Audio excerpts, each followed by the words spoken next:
Hello everybody, my name's Robert and I'm the CEO and co-founder at CloudSigma. In this short video I'm going to show you how you can quickly and easily purchase static IP addresses and attach them to your servers. Now you'd do that if you wanted to maintain the same IP address over time.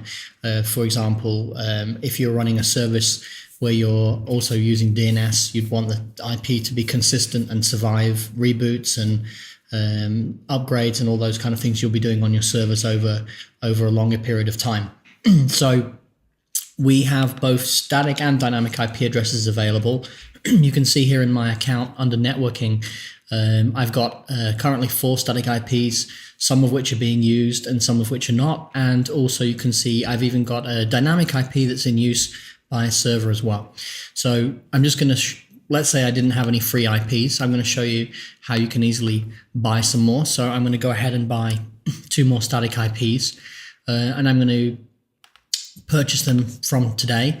And what I'm going to do is I'm going to say just need them for a month, and I've set it to auto renew. And what that'll do is it'll mean that when that subscription is due to renew next month, it will automatically renew that and charge me from my account balance.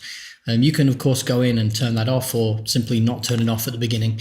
We do recommend that for static IPs it's worth having it on, because the last thing you want to do is lose your static IP if you're using that in your infrastructure.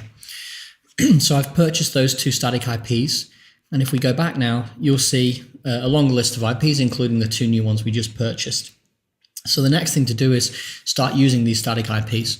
So if I go through to my compute section of the web app, let's just take a server that's not running. I've got one here called Migrated Windows. This is actually a Windows system I moved over to CloudSigma yesterday. I can go into networking and you'll see I've got a public interface there, but it's got a dynamic IP currently. So what I'm going to do is go in and change that and assign a static IP. And then from that point on, whenever it boots up, CloudSigma system will assign the static IP to that server. Even if the server itself is set to DHCP within the operating system, we will just always serve the static IP that you've specified in your cloud management.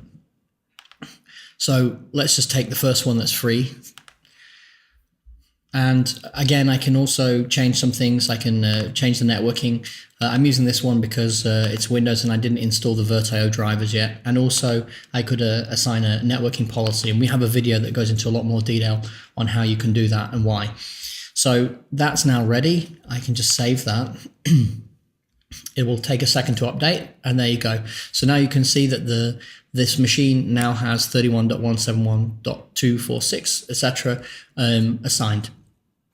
So I could now just go ahead and boot that up, and we would see that server come up under that IP address. You can of course assign multiple IPs to a server. You can also have multiple networking interfaces on a server. So it's really a very flexible system on the networking within CloudSigma that you can use. And again, you can obviously change that back to DHCP or do whatever you want. So that was it. It's a really short video to show you how easily you can do that, and happy computing.